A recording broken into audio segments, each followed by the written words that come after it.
그리스도 안에서 영광을 돌립니다. 임사 체험을 했던 한 남자와 이야기를 나눈 기억이 납니다. 그는 그리스도를 믿는 신자이자 매우 부유하고 재능 있는 사업가였습니다. 그는 저에게 정말 충격적인 말을 했습니다. 그는 자신이 죽음을 몇 분 앞두고 10분도 채 남지 않았다고 말했습니다. 이 말을 듣고 그는 갈라디아서 6장 14절에서 바울이 오직 그리스도의 십자가만을 자랑하고 있는 구절을 진정으로 이해하게 되었습니다. 하지만 계속하기 전에 형제 여러분, 주님의 말씀을 전하는 것이 우리의 사명이므로 좋아요를 남기고 하나님만이 우리를 구원할 능력이 있다고 믿는다면 나는 믿습니다. 라는 댓글을 달아주세요. 이렇게 하면 더 많은 사람들에게 다가가서 그들을 하나님의 면전으로 인도할 수 있습니다. 이 신사는 자신이 살지 죽을지 모르는 시련의 시기에 자신이 붙잡아야 할 것은 오직 갈라디아서 6장 14절에 나오는 그리스도의 십자가뿐이었다고 말했습니다. 그러나 세상이 나를 위하여, 내가 세상을 위하여 십자가에 못 박히신 우리 주 예수 그리스도의 십자가가 아니면 내게는 결코 영광이 없느니라. 이는 우리 모두에게 해당되는 말입니다. 우리는 많은 것을 우선시하지만 영원을 바라볼 때 중요한 것은 오직 그리스도의 십자가뿐입니다. 중요한 것은 오직 주 예수 그리스도뿐입니다.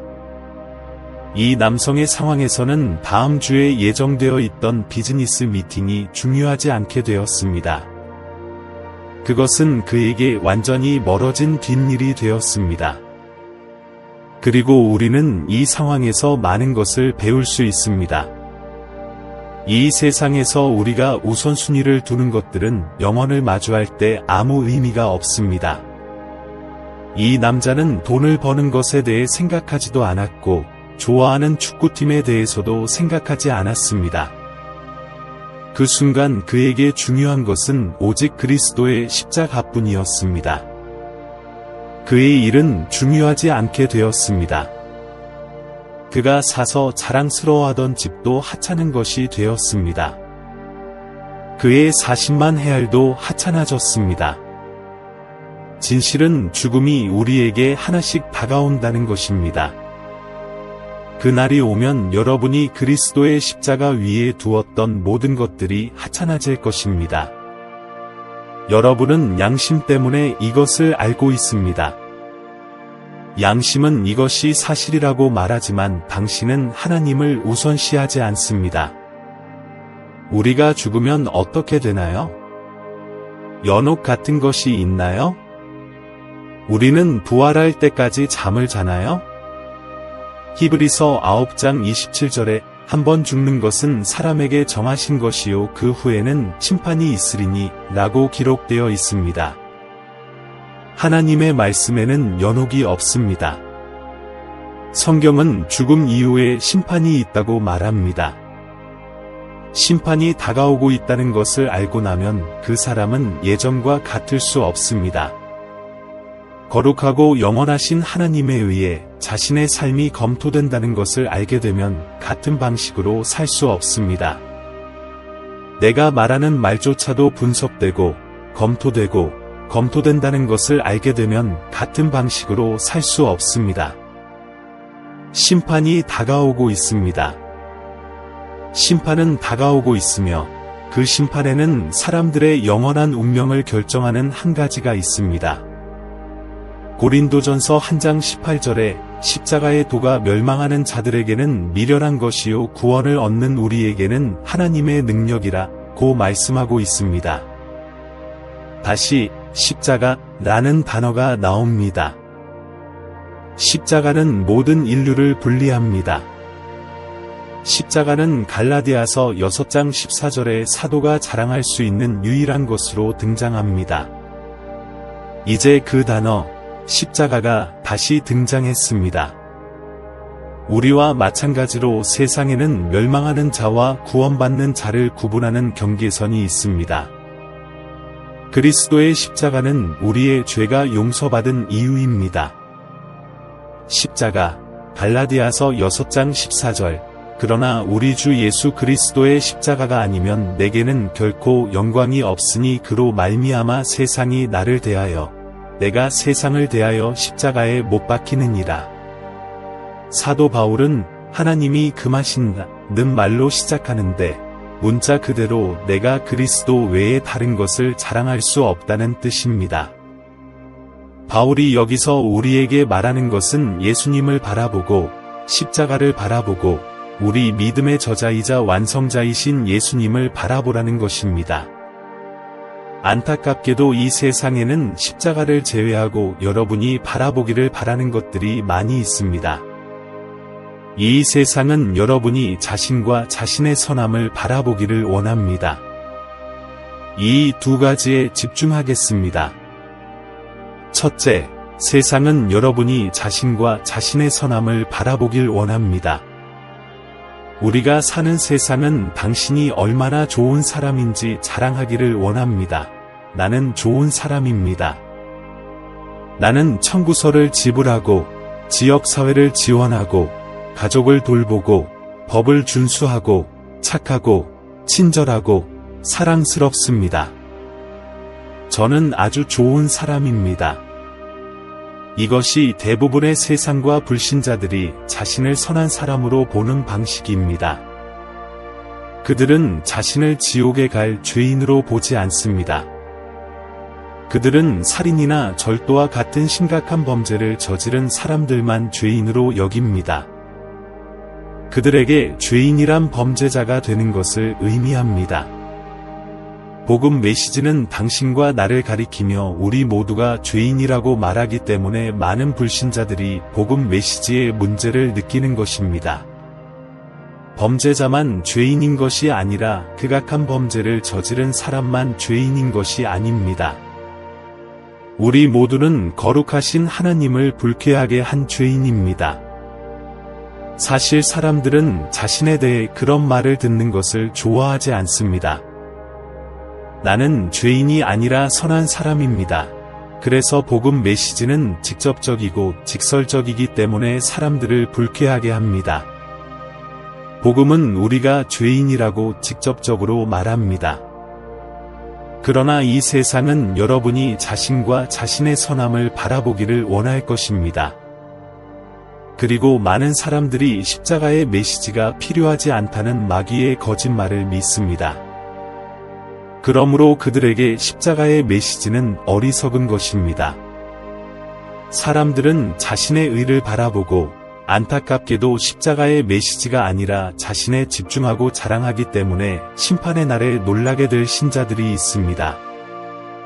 그들은 스스로를 너무 거룩하다고 생각하여 천국에 갈 자격이 있다고 믿습니다. 그들은 자신들이 너무 거룩해서 자신들이 없는 천국은 천국이 아닐 것입니다. 그들은 자신의 눈에 너무 거룩해서 하나님 앞에서 자신이 얼마나 신앙심이 좋은지 자랑하기 시작합니다. 그들은 그리스도를 따르는 것이 아니라 종교를 따르는 사람들입니다. 그들은 하나님의 자녀가 아니라 종교의 자녀입니다. 다시 한번 말씀드리겠습니다. 그들은 자신의 눈에 너무 거룩해서 하나님 앞에서 자신이 얼마나 좋은지 자랑하기 시작합니다. 누가복음 18장 9절부터 14절까지에 나오는 바리새인과 세리의 비유가 생각나지 않나요? 예수님은 자신을 의롭다고 믿고 다른 사람을 멸시하는 사람들에게 이 비유를 들려주셨어요. 바리새인과 세리 두 사람이 기도하러 성전에 올라갔습니다. 바리새인은 일어서서 이렇게 기도했습니다. 하나님, 저는 강탈하는 자, 불의한 자, 간음하는 자, 이 세리와 같은 다른 사람들과 같지 않다는 사실에 감사합니다. 저는 일주일에 2번 금식하고 제 소유의 11조를 바칩니다. 그러자 세리는 멀리 떨어져 서서 하늘을 쳐다보지도 않고 가슴을 치며 하나님, 죄인인 저를 불쌍히 여기소서 라고 말했습니다. 예수께서 말씀하시기를 내가 너희에게 이르노니 이 사람은 의롭다 하심을 받고 저 사람은 그렇지 못하리라. 누구든지 자기를 높이는 자는 낮아지고 자기를 낮추는 자는 높아지리라 고 하셨습니다. 무슨 일이 일어났는지 아시겠습니까? 자신을 높인 사람은 대담하게도 하나님 앞에서 자신을 자랑했습니다. 그러나 바울이 내가 자랑할 수 있는 것은 오직 그리스도뿐입니다 라고 말한 것을 주목하세요. 그러나 이 바리새인은 자신의 모든 자존심과 중요성을 가지고 자신이 얼마나 좋은지 하나님 앞에서 설교하고 있었습니다. 나는 다른 사람들, 강탈하는 자, 불의한 자, 간음하는 자, 심지어 이 세리와도 다릅니다. 나는 일주일에 2번 금식하고 내 소유의 모든 것의 11조를 바칩니다. 주님 앞에 나아가 자신이 얼마나 훌륭한 사람인지 자랑하고 있는 자신의 모습을 상상할 수 있나요? 우시야 왕이 죽었던 해를 기억하시나요? 높고 존귀한 이사야 선지자가 주님을 뵙고 제일 먼저 한 말이 나는 길을 잃었다. 나는 입술이 부정한 사람이고 입술이 부정한 백성 가운데 거합니다. 내 눈이 만군의 주이신 왕을 보았기 때문입니다. 이사야는 자신의 죄악을 보았지만 이 바리새인은 계속해서 자신을 자랑했습니다. 앞서 제가 했던 말 기억하시죠? 안타깝게도 이 세상에는 십자가를 제외하고 여러분이 바라보기를 원하는 것들이 많이 있습니다. 첫째, 이 세상은 여러분이 자신과 자신의 선함을 바라보기를 원합니다. 둘째, 종교는 당신이 당신의 의로움을 바라보기를 원합니다. 그러나 여기서 선지자는 하나님께서 우리에게 다른 것을 자랑하지 말라고 말씀하십니다. 그런즉 내게는 결코 우리 주 예수 그리스도의 십자가 외에 결코 자랑할 것이 없으니 이는 세상이 내가 세상에 대하여 십자가에 못 박힌 것이니라. 갈라디아서 6장 14절. 갈라디아서에서 예수 그리스도는 40번 이상 언급되는데 이는 9절의 약 3분의 1에 예수 그리스도에 대한 언급이 포함되어 있음을 의미합니다. 이것이 바로 그리스도인의 삶입니다. 사도 바울은 예수 그리스도의 인격을 드러냅니다. 그는 그리스도께 사로잡혔고 십자가를 영광스럽게 만드신 분은 바로 그분이셨습니다. 바울에게 십자가를 영광스럽게 만든 것은 그리스도께서 누구이시며 우리를 위해 무엇을 하셨기 때문입니다. 그리스도는 누구이며 우리를 위해 무엇을 하셨나요? 그리스도는 하나님의 독생자이며 그분이 하신 일은 완전한 삶을 사시고 우리 죄를 위한 속죄가 되신 것입니다.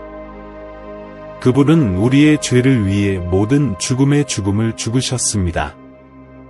오늘 세상처럼 되지 않고 자신의 선함을 자랑하지 않겠다고 결심하세요. 오늘 종교인이 되지 않겠다고 결심하고 자신의 의를 자랑하지 않겠다고 결심하십시오.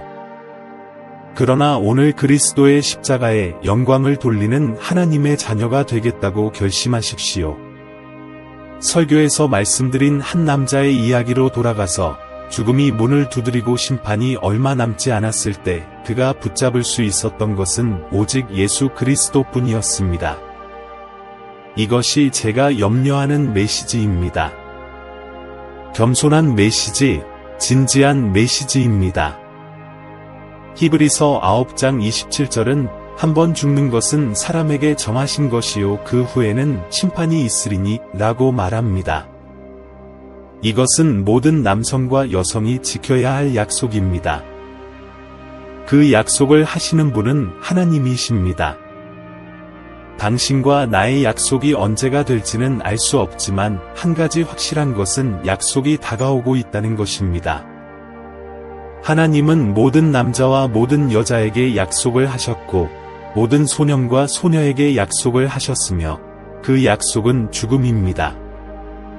그 약속이 다가오면 무엇이 정말 중요할까요? 사람은 자신을 무엇에 가치를 두나요? 무엇을 자랑하고 있나요? 이 땅에서의 삶이 얼마나 훌륭하고 좋은지 자랑하고 있나요?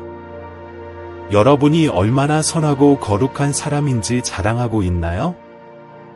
물질적 소유를 자랑하고 있나요?